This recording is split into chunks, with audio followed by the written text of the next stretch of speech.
Ladies and gentlemen, welcome back to the Rain and Pain podcast, episode 8. I am your host, Harry Lightfoot. Up to my left, Charlie Gray, feeling a bit under the weather after a hefty night out in Lincoln on Saturday. Yeah, still got a cold. It's giving me a cold. Daddy's hat fell off somewhat after 11 o'clock on Saturday. So, yeah, it's been a tough week. Ready to go again this weekend. Yeah, we're rebuilding Milo today. Training again tomorrow. We'll see what we're like. I like it. And Watch joining out, watch out, Southall. too right. And up to our right, the ex-Rasen player with over 100 caps, so I believe. He is due a Rasen cap, hint hint, for his 100, but currently at Lincoln, was captain at the weekend in our game against Lincoln. Mr. Josh White, how's Josh? Yeah, no, excited to come on. Looking forward to it. Obviously, not the best circumstances to be coming on the Rain and Pain podcast, but Planned, it's some what would it say. is. We've got a lot to talk about. Yep, and a nice little just a recap of the season so far. Market Rasen 2, Lincoln 0. About time, I must say, after the last few years of other way rounds, but nice to be on the other end of the score sheets. So we'll dive straight into the game on Saturday. Bit of a recap, Josh, from Lincoln's perspective on how the game went. To be honest, it's funny, isn't it? Because it doesn't really matter how we're playing either side before that game. It always ends up being like a tight, scrappy game. Like physical. I don't know about you guys, but I always find it a lot more physical than any other game we play in this league. Because I don't think this league's particularly physical. Yep. But that game's always really physical. And from our perspective, I felt like I think both sides could think this, but I think we had enough opportunities to win that game. There was I watched it back this afternoon, and we probably spent about half an hour in your 22, and just I think we came away with about 10, 12 points from that 30 minutes. Yeah. Whereas you guys are probably a bit more clinical. But yeah, I think we created enough opportunities to win the game, but probably sums up our season really. Didn't take them or weren't particularly clinical in the 22. Yeah, just not having that finishing touch as such. Mm. Charlie, what do you guys think? What do you reckon the reason was you weren't clinical? I think, to be honest, some of it comes down to an individual skill set in terms of not skill set, but for example, let's take the last play of the game. I get a 3-on-1, which is my bread and butter. I like to be in those situations, throw a pass behind a man. I think there's one opportunity. Grant in the 22 had sort of three players outside him and chose to sort of run it in. So just poor decision making or poor execution. And then, to be honest, I think you guys did quite well, especially in the first half in the 22, of putting a bit of pressure on our line out. And if we did win it, it wasn't particularly clean. So it's hard to play off that. Whereas actually, in the backs, I felt like we had the upper hand, especially with the ball in hand. But it's just getting that clean ball to sort of do something with. But yeah. Yeah, nice to have Louis back at 10. Oh yeah, without a doubt. Louis, yeah. I see a lot of similarities between Louis and Spen. Just do their own thing. I think Louis is probably a little bit more. He's probably better at controlling a game when Louis is at his best. But they're both athletes. And they've both sort of got a really, really good skill set. They both can pass the ball really well, kick the ball really well, and it's just sort of tying it all together. But we've really missed him. This season, we've been without a few boys who sort of difference makers, and he's definitely one of them. You decide to mark him with a 39-year-old centre, and you see what happens. Yeah. What that moves us quite well into the next question, is just sort of how the season's going as a whole. Obviously, you mentioned people missing and not being as clinical, but is there anything else that you've sort of seen or been a part of that's sort of lacking at the moment? I think it's always hard, when you lose sort of 5 or 6 players, and then on top of that you get injuries. We've brought a few boys in, but it ends up being sort of there's 6 or 7 changes, rather than sort of 3 or 4. Yeah.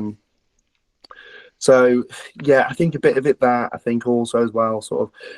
I think in a league you've always got sort of like a 2 or 3 year opportunity with a team to like get promoted or to really sustain it at that sort of challenging level. Um, and I think last year we needed to sort of get promotion to one, keep hold of the players that we had who wanted to play at a high level. Yeah.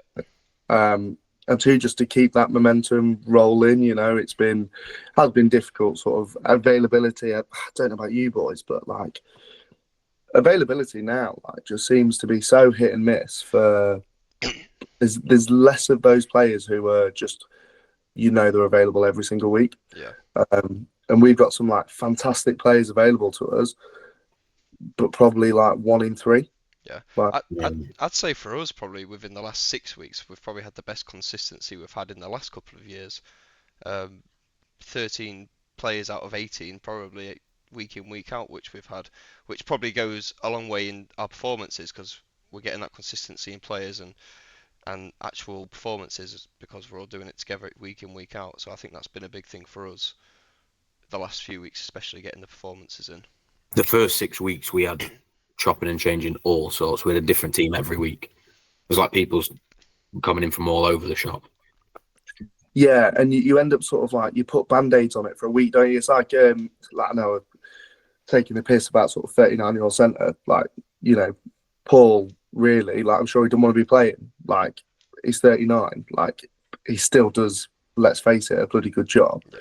But like he wants your normal centres in there.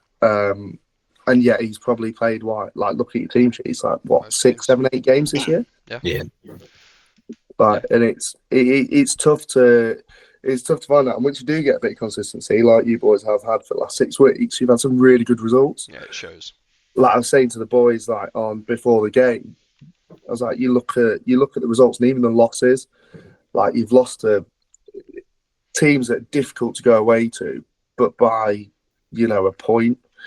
And those games, like they're, that's a flip of a coin sometimes. Like, yeah, I know the games for us that were similar to what you were just saying, where it was just the clinical moments where we had opportunities to win each game and just weren't quite clinical enough to get over the finish line to see the game out and actually take the win. And they again were probably the games where we didn't have the right consistency with players, and especially when people are in and out, you've got to then like go through moves again, and like if you have the same people every week, you just sort of know how each other play, and you just get used to who's around you, which I think is a big thing. yeah. So plans to get back on top then post Chris. Who have you got this weekend? Right, so we've got Belgrave away, and then we've got Hinckley at home. Nice. We've got Southall home, Belgrave home, Hinckley away. So Southall they call it. So whatever you want, Charles. So, Mate. Southall, really interesting team to be fair. Like Pete they've had Southall calls it Southall. a lot of good results, but we played them, and I thought they were really average. Yeah, they beat us at their place. I think we just played not very well at all. But yeah, the results are showing that they're playing to a decent start, especially last weekend against Loughborough. Yeah, we put 80 points on them or something. 86-0, yeah. With respect to Loughborough, though, they're a very like front row heavy team. They need their tight five. If their tight five have all gone on to Malaga or to Benidorm for the weekend, yeah, that team's really going to struggle. Yeah, and they're a team as well where like at home on that tiny bloody postage stamp of a pitch, like they thrive, and they go away and play on a full size pitch and get turned over. Mm-hmm. But I mean, going into the new year, obviously Belgrave and Hinckley, it'd be good to make a statement on one of them teams, wouldn't it? Get a bit of momentum going in. Yeah, I think like this weekend is probably a bit similar than it has been before in terms of availability. Like there's a few boys not available, but we go there and you've got to believe you can win, and we've got a good enough 15, 16 boys to do that. Yeah. Hinckley, I just genuinely think we'll win that game. I really do. We beat them last year at our place, and yeah, I just think it's one of those games like we'll talk about a bit later, like in terms of sort of favourite rugby matches, but there's not many, and the game of the weekend I thought felt like a proper rugby game. There's not many games at this level in Counties One that that feel like a proper battle or a bit of a war. And that game at the weekend felt like one. But Hinckley always feels like one, especially when they're at our place. When away, we've always taken a scratch side. Um, like we only took 14 players there this year. But Ace. mate, awful. Did no one have a friend? Did no one have one friend that had a pair of boots? Literally. Well, we started off with 14, and then by half time we gained a player. So yeah, Nice. yeah. Nice. But that was a particularly bad week in terms of injuries and selection. There was like 4 boys who were named in the starting 18 and got injured on Thursday. But yeah, but no, I really do think that we'll do Hinkley. But yeah, and then after that, to be honest, like you look at the league and like there's a middle 5 or 6 teams, aren't there, who are we're all on the same win losses, Yeah. and I think it's really there for the taking. Like there's 2 top teams that have sort of shown themselves in the league, and everyone else is kind of there to take points off each other. Like I've not really been like you boys, and I'm not blowing smoke up your ass. Like probably the most impressive that we've played out of that middle batch of the sides, just in terms of physicality. I think it's probably a bit in terms of like game plan wise. I think that there's a bit that I would do if I was at Rasen to kind of make you a bit more potent, to be honest, with the players that you've got. But yeah, Interesting. Josh Wright, 2025. Chuck's right for Prez. Press. Fair play. Fair play. Right, this was my question, so I'm asking it. Okay. So this got us. This has been an off the cuff one a little bit because before we went away to Notts Modern, one of the lads in the changing room said to me, we were getting changed. Big Toby said, "Oh, I've played with their prop or whatever. He's a really good player. You got to watch out for him." And so it got me thinking. I thought, because I said to him, "Well, don't worry about that," because I'm sure they say something about our team before the kick off and say, "Watch him or watch that." My question is, when you think about this Rasen side, then what's everyone thinking in the change as the opposition when you go into it? What are you thinking? This is what we've got to shut down, and this is what we're looking at. Who are the mentions, or what things get brought up? I suppose. I think the one player who really stands out for you guys is Youngie, in terms of like go forward. And if there's, but to be honest, when we spoke about like you boys, it's not really for me. There's not a single player. It's like, oh, if you stop them, you'll stop the whole team. Although if you stop Youngie getting go forward off that scrum, like it really does help. But it's more just in terms of like if you can front up at the ruck, and sort of in those tight areas, then you've got a shot. Because don't think you boys play as expansive as you probably could with the players that you've got. Whereas sort of you use your big boys to, I say big boys, like I think you had about 7 or 8, Charlie, on carries on Saturday, like some getting a lot of work in. But like you'll use that battering ram approach sort of almost. And then like your set piece always goes well. Like line out's always good. At Rasen, sort of always has been. So yeah, that's the thing really. But lineouts have been good for the past 45 years that Tommy Aldridge has been playing. Literally, yeah. So like you see him come back, and you're like, oh, okay. Yeah, he could drop balls on anything, that boy. Yeah, to be fair. you see Tommy's name. Right, we're not winning a line out today. Yeah, after that then. Oh, and we're like, nice one, we're winning every line out today. Although when he literally went off, and then they were like, "Charlie, straight into hooker." I went, "Well, I don't know what we're going to do about throwing." And Spenny had just kicked the ball out on a penalty, and went, "You're going to have to work it out pretty quickly, mate, because you've got 13 seconds before you lob it." So did all right when you threw it, didn't you? Yeah, we went 4 for 4 actually. All right, Well. that was all right. But So that was what did you guys think of the game in sort of in general? Then did you feel like you how did you feel during the game, and sort of like what were your thoughts after the game? Do you want me to go? Please. Okay. I agree with you. I think it was scrappy. I think the first 25-30 minutes when we were in our own 22, and every time we turned the ball over, we knocked it on or kicked it out only 10 metres or something, was quite difficult to defend. But I think we defended it well at the same time. To come away with only losing 7 points from that, from just poor defence on the inside, where Louis can exploit quite easily. um, I think was quite happy with. And then going to the other side and scoring within a couple of like 3 or 4 phases, which was quite quick. I think it put us in good stead of thinking, well, if we play like this is how easy it is to score.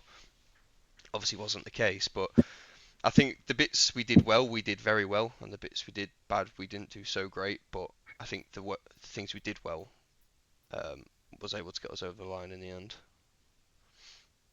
Yeah. Charles, So, anything to add? I think everyone played well and badly at the same time. I think it was just like a classic derby match. I think as everyone just went, go on then, pissing contest, let's have it out. And I think I'm sure I'm sure Lincoln will come away thinking the same thing. We probably didn't play as well as we could have. That's probably the worst we've played for 2 months.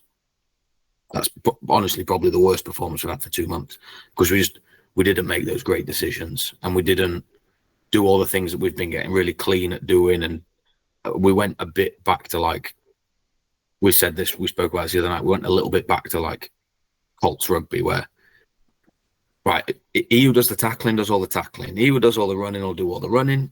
Him does the kicking, get him to kick it. And so we went a little bit, and we did a couple of, lost a bit of shape at times and really didn't sling it. And then, so it was coming on the back. I remember thinking, you boys were playing really fast, and obviously you got that style where you're trying to go coast to coast and change direction all the time. Get a few bounces in.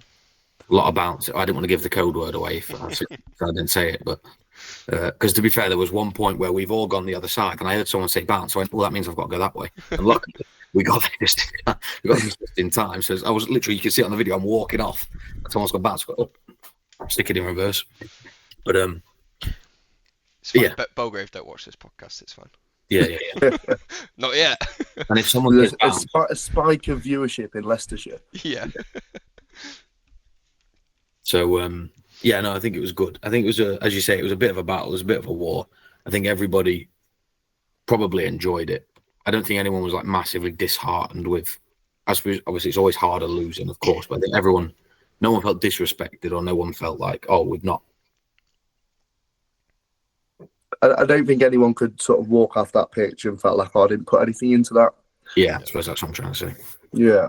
I also think on that game that I found was the atmosphere. I thought the crowd they were loud on Saturday. I'd say that's probably up there in one of the best atmospheres I've been a part of in my rugby career. There was a lot of hanging chat coming off that side. Yeah, but like just atmosphere in general, even if it's just individuals heckling and things, like they were going for it as much as we was going on the pitch, and it probably spurred us on to either make poor decisions by trying to smash someone, Connor Janney, or that Connor Janney gets the best thing I've seen this season, by the way. That's a shot. That's a shot. That is so far. Have you, speaking of like silly decisions, have you seen Toby's kick? Yes. Is it not the most pathetic thing you've ever seen in your life? It was on you, wasn't it? Alleged. Yeah. It was literally like he's flexed his ankle into my back. Yeah. Allegedly. Yeah. Now I heard a whelp from you though. No. Right, mate. Right. But yeah, there's quite a bad one. Go on. In the first couple of minutes from George Grant. What's he done? Allegedly again. Full on kicked someone in the face. Like donkey style. To be fair, he could be just trying to run. He's not very coordinated. Maybe. That is his run. I would like to point out, not the most nimble of blokes. Yeah. We're an inclusive podcast as well, so we do accept all running styles and running shapes, and so. But he's a high knees man, isn't he? He's a high knees runner. Yeah, gangly. Size 14s everywhere, that man. Yeah. But how do you boys sort of like feel then, sort of going off the back of this win and sort of moving into the rest of the season? I think confidence, because I feel like the last 4 or 5 games where we've put performances on teams, I feel we are capable of beating anyone in this league if we play to that same standard, and we are proving that we can play to that standard for longer periods throughout the game. Obviously it's not a full 80 every week, but we're getting to longer points. At the start of the season would maybe have a 10-minute spell of really good rugby, but now we're probably getting 30, 40, 50 minutes throughout the game where we're playing well. So for me personally, I'm feeling confidence, and I feel like we can go into any game for the rest of the season and have a good chance of winning if we can again keep that consistency with players availability, training, etc. As the main ones. Yeah, I don't think we're in line to get thumped by anybody. I think I'd be shocked if we got really bad. We could be beaten by teams, but I don't think we. Whereas at the start of the season, some of the results obviously were really hit and miss, and we'd missing a bit of chemistry and missing a bit of this and that, and it was a bit touch and go for a minute, and then it all clicked, and then yeah. So for the rest of the season, I suppose confidence is quite. Confidence in ourselves. It's not really confident necessarily in like, oh, we'll beat all the teams. We're just saying, do you know what? We can put our we can take our 18 wherever we need to go, and we can stand them. We can swang. Yeah, we'll swang and bang with them, and we'll see what happens. Yeah. Great. Right then, next one. Josh. One back, one forward, from Rasen to Lincoln. Who's going to improve your team? Who are you bringing over? Youngie. And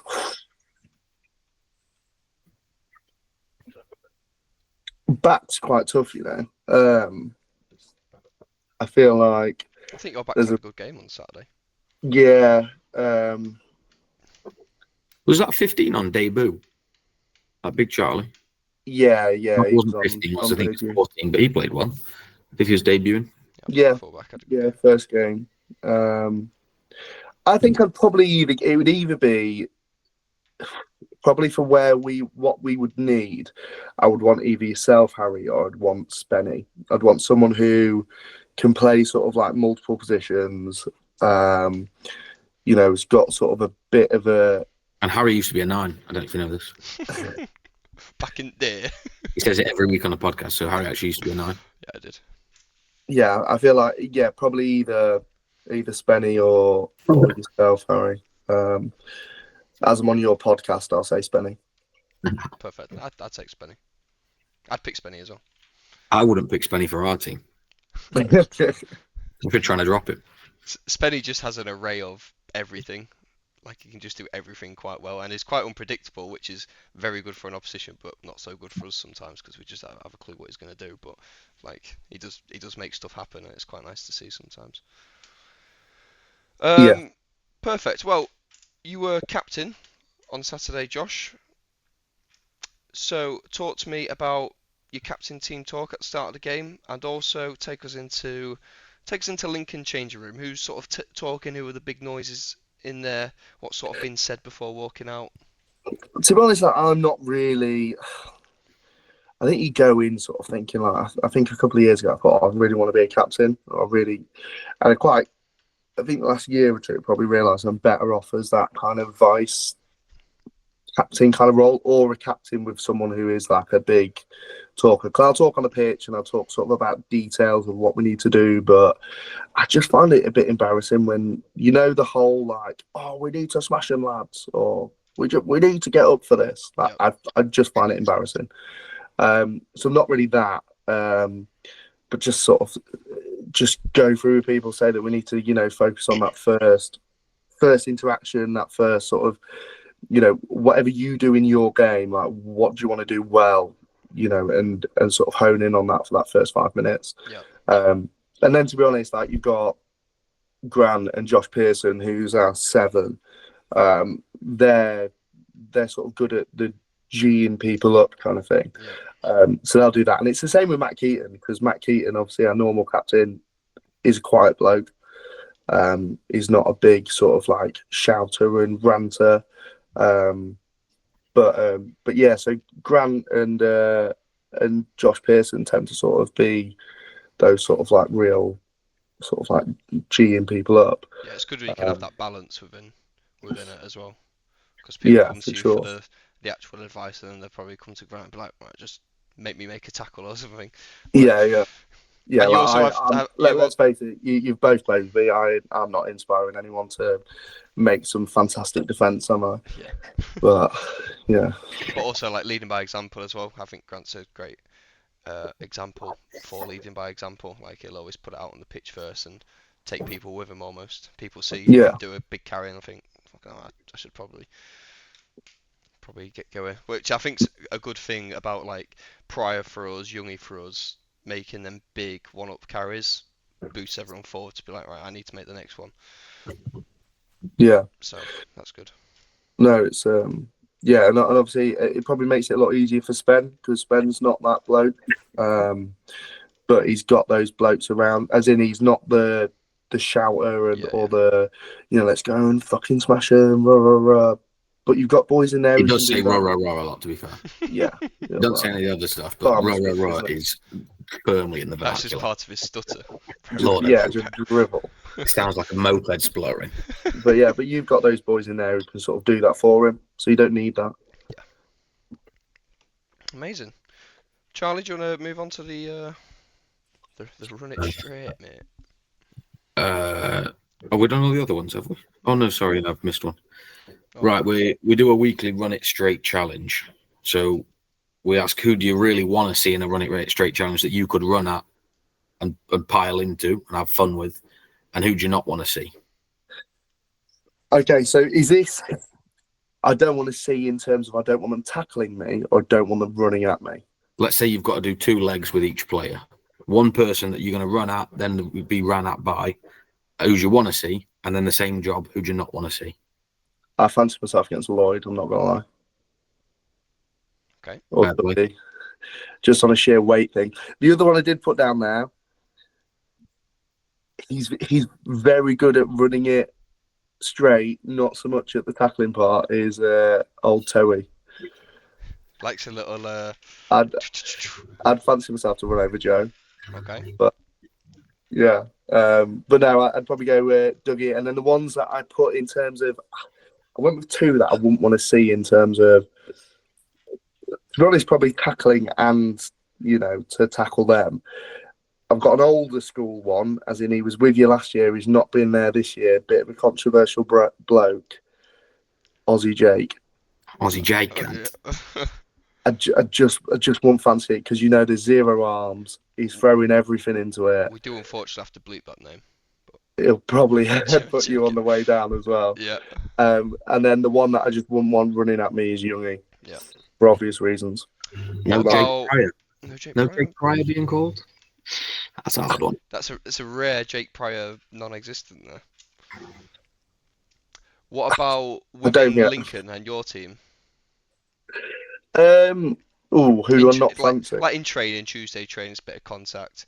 Who do you see turn up to training with the gum shield in, and you'll think, oh fuck's sake. And he just said, "My girlfriend's just left me. I'm I really." tell you, who is the worst person is Jake Keaton. He's the worst person to tackle. He's not the biggest bloke, He's high knees but as well. he is just all knees and elbows. Yeah. And like he runs it in training like it's a game. Like he will just knee you in the face. Yeah, well, his 2 first carries from kickoffs on Saturday just proved your point exactly. Like his first one when he came on after half time, catching it off whoever caught it straight at George Grant, just like Give it a bit of rugby league line. full Give it the old rugby league line. yeah. Like it's just horrible. Like and then in terms of like actual to be tackled, Tom Tucker our second row because he's like he just chops you like at the shins. And he's 18 stone just chucking it himself at his shins is not nice. Yeah. And if we did from the starting lineups at the weekend, 1 goes at 1, 2 goes at 2, 3 goes at 3, who's winning as a team? We've always got to back yourself, haven't you? Yeah. It's a great question though. I'm trying to think of like each individual player. That's a You great know what, question. though? Like, that should be instead of a bloody kickoff or extra time. Yeah. If it's a draw in a cup game, that should be it. Yeah, we're not Gets folded. Go on, then, let's go through it. Our number 1, who did we have at 1? Pryor. Jake. Pryor against Ollie Stringer. Go on, then, rip it through. We're going to go fast on this one. Those will be big. Pryor versus Stringer. Pryor. I think in a run it straight, Pryor's probably just got him. Number 2, young lad Tommy Aldridge. Age versus Beauty and the Beast. Young versus old. I think Owen's got him. Yeah, He picked up quite well, your man on yeah, Evening. Yeah, well. he's only just turned 18. He's a German international. Is he really? He played He did well. play well. Big dude Yeah, as well. that was his first senior men's rugby game ever. Johnny sent him backpacking, though, didn't he? Yeah, Would have been nice if he'd had the ball, but yeah, apart from that, Johnny gave him the old Brexit tackle and said, "Get back to Germany, boy. Yeah. Back on the brat." Three Number yeah. Fed Fenny. Sam Moat. Mate, Fred Fenny bangs. Fred Fenny bangs. Sam Moat is the most solid bloke. He's just like Fenny a little ball of muscle, but The Fenny bangs. we'll give it Fred. And Fenny's back as well. It's important to note that Fenny is back. He's back. Mm. He's got a bad quad, but he's back. 4. Who do we have? Yeah, second rows. Dino Toby versus Tom Tucker, you just said, and someone else. Who Grant? Grant versus Dino. Then I back Grant, to be honest. that's a big old clash. There's a lot of lump going in, isn't it? Yeah. I'd almost call it a draw, you know, because Dino, like, It's in Dino, you can go round, but if you actually just run straight at him, he's just a massive bloke, isn't he? He clatters people. If people just weren't anywhere near him, he clatters people as well. I know Yeah, That's a good And, battle. That's a good battle, though. and then I think Tom Tucker's having Toby all day, if I'm honest. Okay. Toby's got them kung fu kicks, allegedly. They have that 360 tornado kick. Go on, then into the back row. This game's taking too long. Let's move on. Right, next question. What's your best game day superstition? Do you know what? I'm just not a superstitious person. It's unlucky, isn't it? I just Have you ever been?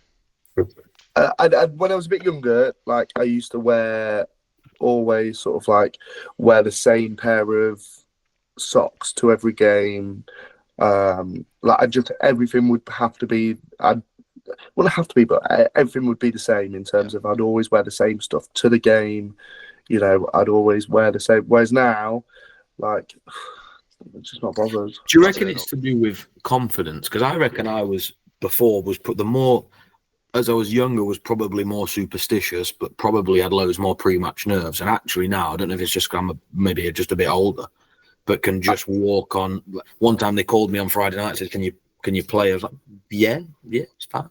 Yeah, no, for sure. But I think when you're younger, Charlie, like you're quite like you like to sort of visualize stuff and think about stuff a lot. Like I know we used to talk a lot, didn't we? Sort of about what happens in the game and that. Whereas now, like you just kind of you've been there and done it more times, and 2, like as you said, you're a bit older. Like the nerves aren't there, and it's. Yeah, maybe that's a good point. You just kind of know what you're going to do. You don't have to think about it before. You think, well, I've seen it before, and just. Because we were talking about that, I didn't realise until. Because obviously, I've basically had a 5-year break. I've not been playing for 5 years, and then came back and didn't really realise that actually coming and being one of the older guys now. Like at 30 years old, I come in and thought one of the more like senior players, and thought because Starlo pulled me to one side and said, you set an example here. I thought, oh. Jesus. Yeah, let me learn rugby again first, and then have that conversation. I've just thrown it forward. So maybe a good point. A good point, well made. Favorite player to play with, Josh? Let's have a current Lincoln player, and when you was at Rasen, who was your favorite player to play with at Rasen? Oh, see, I've gone for favorite players I've ever played with at Lincoln, and favorite players I've ever played with at. Perfect. Go on. So Rasen was a real difficult one. There was 3 names that sort of came to me. I've got Dave Starling, I've got Dan Robinson, and I've got Adam Dearden. For like very different reasons. Like Adam Dearden made me a better player in terms of defense was always like the weakness in my game, and I think the best I've ever defended has been at Rasen. Play next to him, because you see that bloke like put his body on the line and smash people, and you think, fucking hell, I can't let him down. Like, I've got to make these hits. And then Dave Starling was sort of like, when I first came into the team, he was like just someone I was scared of. And then like he becomes someone, once he sort of respects you a bit, like he's actually just a sound bloke and a really good rugby player. And then Dan Robinson was just someone who. Do you know what? Like, again, he's so much like Louis and Sven. Maybe sort of like the technical gifts were probably a little bit of that cut above. Yeah. But just like phenomenal boot, phenomenal skills, mentally like just all over the shop. But just a fantastic absolute turnstile in defence, wasn't it? Yeah, but do you know what? As a 10, Yeah, but fantastic. could also kick it 90 meters. Yeah, Actually, really was really useful. and we And played together sort of also enough gotta be. where it just became sort of we knew exactly what other people what we were doing. But yeah, I'd probably have to choose. I'd probably have to choose Dave Starling in terms of like the player where I'd look at and he was on the pitch and I'd be like, yeah, He moves the needle, doesn't he? Yeah, for sure. Make a difference. And then Lincoln, again, is sort of like Jim Calverley, like sort of moved over. He was second row captain, another ex-Rasen player to be fair, and just sort of like the elder statesman in the team, but sort of really enjoyed sort of his just chat and just genuine. Like when it first came to Rasen, it was quite an old school dressing room, and that was actually really nice going from the environments that I've been in before. Yeah. And Jim sort of had a bit about that in the Lincoln dressing room, which was really nice. And then Joe Lee, who was my 13 2 years ago, came out of nowhere, really sort of rocked up to training, thought he was this dickhead, and he was just phenomenal.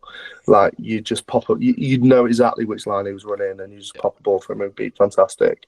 And then probably the third is Louis, which Louis I'd probably have to choose. Like we're at the point now where we've played, sort of 50 games together, and we know what we're doing. Like sort of we know how each other think and sort of how we work, and yeah, like I always enjoy it, like playing with Louis. I think you know what you're going to get with each other as well.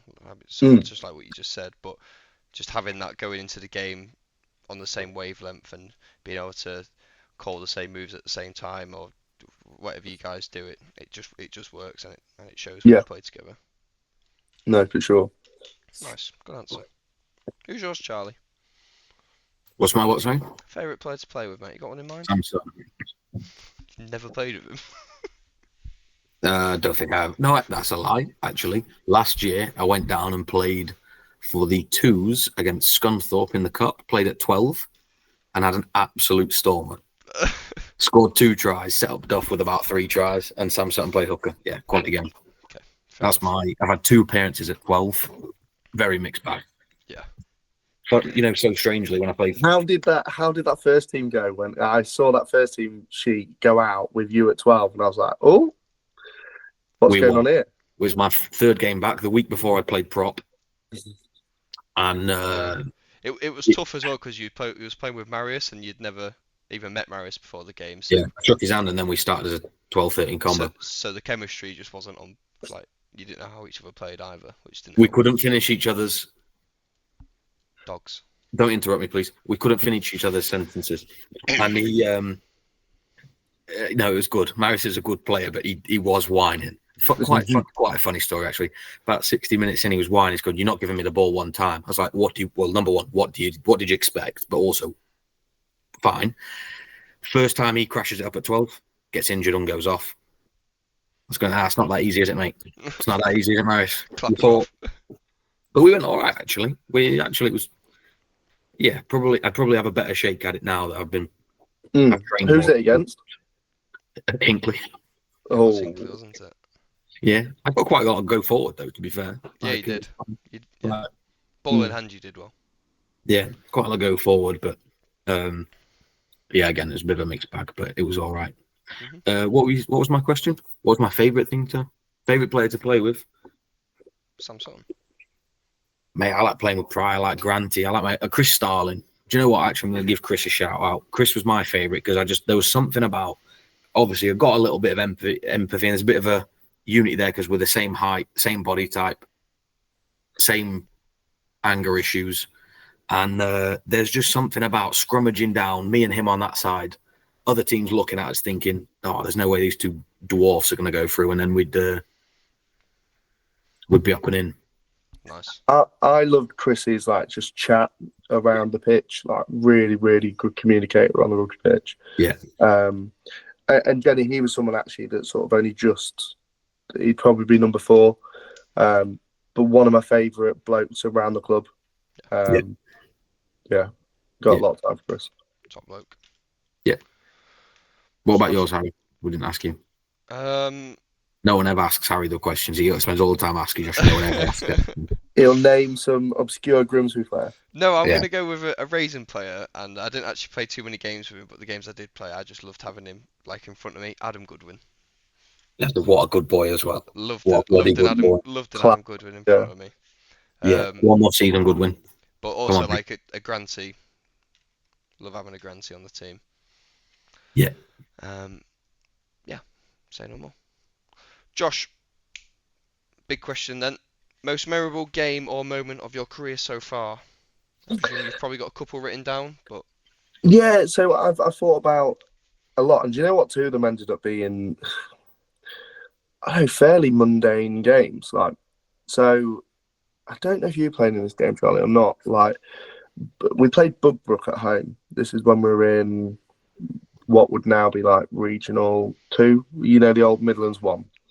And Bugbrook were like a big physical team. And I think we won 10-12 or 9-12. It was like a proper shit game. But I just remember feeling that was like the first feeling where I had like the last 2 or 3 minutes we were clinging on. And like I could feel like the emotion of like the win just almost like just took over. Random league game, but it was just one of those games where you just felt like you'd been in an absolute war. You'd fought for it, and we fought for it, and we won. And that's a game that'll always sort of like live with me from my time at Rasen.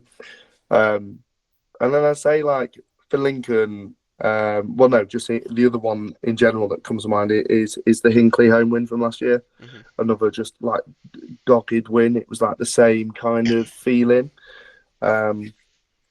And yeah, I thought about a lot of sort of different places I played and stuff, but they're the 2 actually that, probably because they're the 2 with the most emotional connection for me in terms of like to the club. But yeah, those 2 games were I think that Hinckley game as well, the year before they went unbeaten, didn't they? And then were you maybe their first loss of the year after? Yeah. So probably, I think probably big for Hinckley as well, like going that long without losing the game, and then the emotion of that side of things as well. Any personal moments, not just teams, that stick out? Not really. Do you know what? Like, you don't have any like one bit of glory that you're clutching onto, drop goal in the 88th minute or something. Not so much anymore. Like, I think I used to always like just if I didn't score a try, it'd be like the end of the world. And then you suddenly get really slow and you can't score all these tries. Kids. But one bit actually, like a Rasen bit, I remember we went away to Leighton Buzzard. And as we know, I tend to fluctuate in weight. I go from fat to fatter to average. And I was definitely in the fatter style at that point. And Leighton Buzzard, kicked over last minute of the game. We're down, I think, 5 points. And I sort of like scooted back from 13, picked up the ball on the halfway line and literally just went round and outpaced them to the corner and scored the try. Nice. And that's one that was, that was pretty good. I think that was probably my first moment as well in the first team at Rasen where I thought like, I belong here. Yeah. Nice. Did the conversion go over to win the game? Did. Yeah. Dan nailed it from the touchline. Very nice. So. What is your favourite position? Is it 12? Yeah, 12 I'd say. Yeah. Yeah. You've dabbled in and out of like 10s and centres. Yeah, like I played pretty much all of my rugby at fullback, sort of between 13 and 15 when I was younger. But yeah, I'd say probably 12 is my favourite position. Nice. This allows you to have sort of an influence on the game, but yet you can still sort of get out into the outside channels. Yeah. But a lot of tackling, though, isn't there, Josh? Sort of tackling downside, isn't it? Yeah, but the one positive thing, you can kind of find yourself a decent centre partnership and then just swap, and they D at 12 and you D at 13. It's good. Outsource it all. Yeah, smart. Yeah, that's what you got to do. It. Go on, Charles.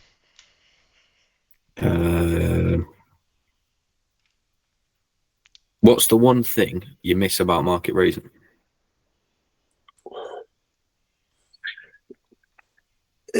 See, there were two for me. Sort of like there was a Market Rasen that I The joined. red and the green. Yeah, and then there was a Market Rasen that I left, and the Market Rasen that I left, like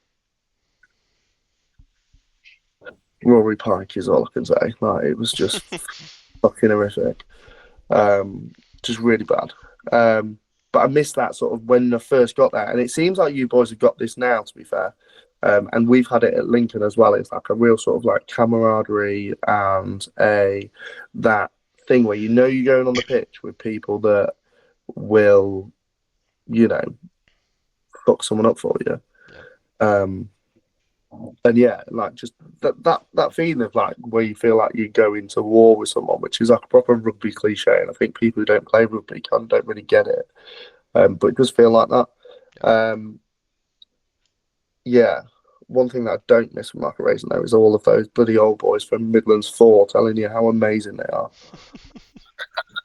Yeah, that's Saturday match pints, mate.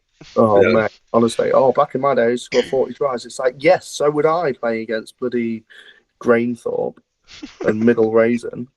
Never even heard of Greenthorpe. Yeah, it's like a little village. yeah. Nice. There's a bit of that in there.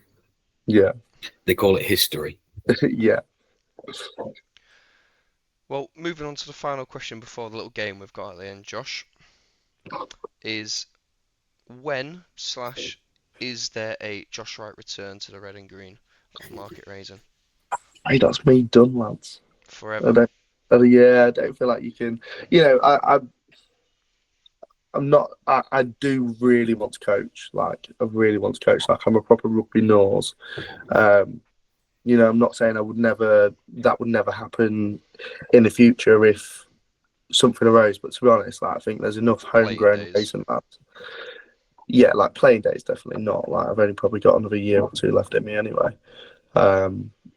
You know, and I think the thing about Lincoln as well, like for me, is that there is always this feeling of like an unfulfilled potential. Like whereas Raisen, I felt like we always overachieved for what Market Raisen is. Mhm. Whereas Lincoln, I feel like this is the highest that Lincoln have ever played rugby, which to me, yeah. And I don't know about you, like it's mental. Like it's the biggest city in Lincolnshire, and you've got Scunthorpe down the road playing bloody 3 leagues higher. Yeah. So, but yeah, to answer your question though, not in a playing capacity, and probably not at all. To be honest, I think there's enough We need Raisen a big boys. water boy if you're interested. That's what Harry's getting at. Do you want to, I don't know, wash some boots or something? But yeah, I'll always have like a place, in my heart for Raisen. But I think that, that's done, and yeah, Oh, well said. yeah. Well said and respect. Game time then. Mm. This week's game, Josh, is a quick fire round called This or That, in brackets, Raisen or Lincoln. So we could have just called it Raisen or Lincoln, probably. Yeah, well, I wanted to do like whatever, Charlie. Nice one. Would you like to do it, Charlie? Or would you like me to? This. Or was it that? No, you do it, mate. You're all right. I really dislike you sometimes. Horrific chat. It's the only reason I come back, right? Right, we've got about maybe 10 to 15, Josh, so we'll rattle through them. Yeah. Okay, we'll begin with best club socials. This. Oh, Which sorry. one's Raisen or Lincoln? Raisen. That in that case. Raisen. Who In are the this best? case, sorry. What? Shut up. Who are the better drinkers? Raisen. Which club has the better atmosphere on match day? Oh, I'd say when it's popping. Oh, do you know what? But that's got to be a tie. Okay. Like, you saw that atmosphere. Yeah, both are Yeah. very good. Both. Who has the best jersey? Lincoln. Who has the best post-match celebrations, changing room wise? Lincoln. Who has the best? What's your song? Oh, yeah, Pardon? have a song. What's your song, Do you man? have a post-match song? It's for winners only. You can tell us it twice then if you want. Fuck you. And that's why he's in. He turns it round. Some of the chat shit's hit and miss. It's this and that, but there he is. Who has the best team dynamics?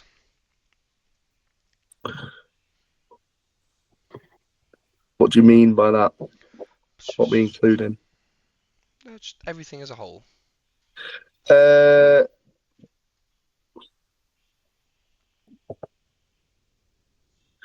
both got the problems, to be honest. Lincoln, I'd say. Who has the best teammates from your experience? You can say both on that, to be honest. I've been really fortunate to have really good teammates on both sides. Best training sessions?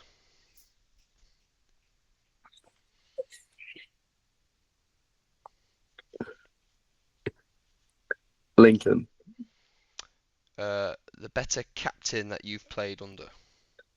Rasen, Dave Starling. Better facilities? Lincoln. We've got baths though, mate. You do have We baths. do have baths. We'll get to that bit anyway. And Crowy. Yeah, we do have We've got Crowy. Crowy down the bar. Which club treats its players better off the pitch? Don't we know, I guess it depends on who you're talking to. Yeah, I think it depends who you are. I get pretty nice treatment at Lincoln, so I'll say Lincoln. And at Rasen, you fall behind, don't you, the royalty of the Chamberlains or the Starlins and the Deardens. So. And that's just 3 families, and you're already in 7th place because there's about 1 million of each. Yeah, literally, exactly. So. Nice. I got ranked last night on the physio bed by Mike Starling's ranked me as well. See, walked in, you training? Yeah. Back of the queue. Straight on the bed, mate. Himself a rub down. He does right as well. He does right. Nice. Best memories?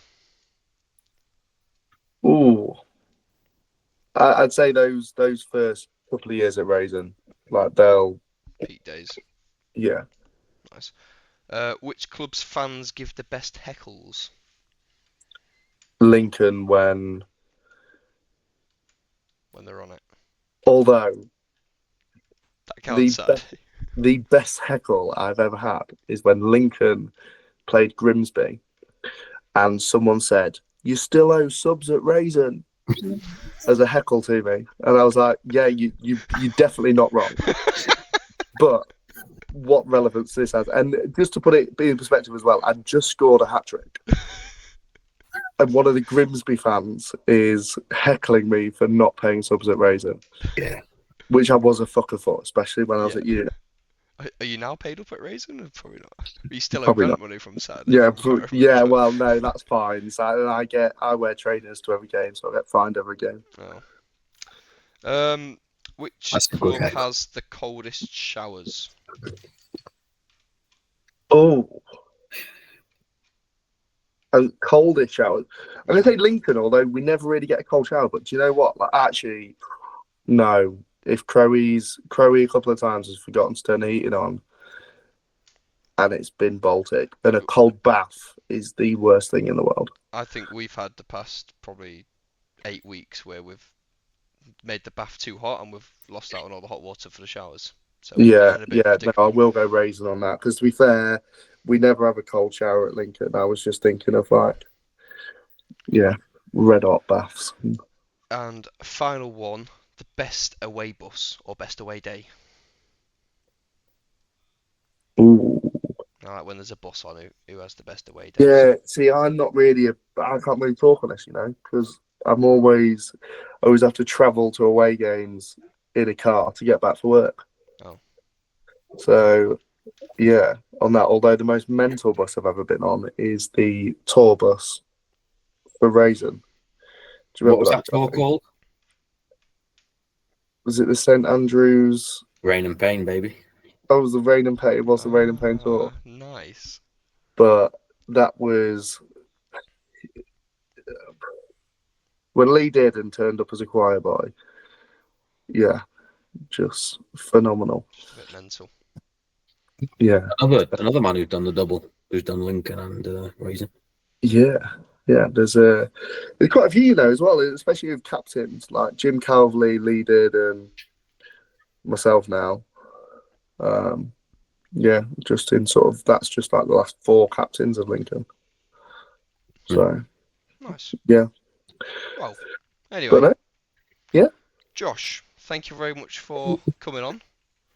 no, It's, enjoyed it, guys. it's Like been a pleasure. It's been nice to talk to you and sort of hear things from your perspective from the weekend and for the season, like previously and what's to come yet. So looking forward to seeing what you guys pull off. yeah, And no, good luck on absolutely. Saturday. Same to you boys as well. Sort of, yeah, big game. It's away at Southall, is it, or at home? No, it's at home this weekend. Yeah, Yeah, nice. That'll Willingham be Road, LN8 3RE 2:15 kickoff Saturday 21st December this weekend. See you all down terms and conditions apply. Yeah. Nice. Re-entry. But yeah, well, good luck for the rest of the season, boys, and thanks for having me on. Perfect. Yeah,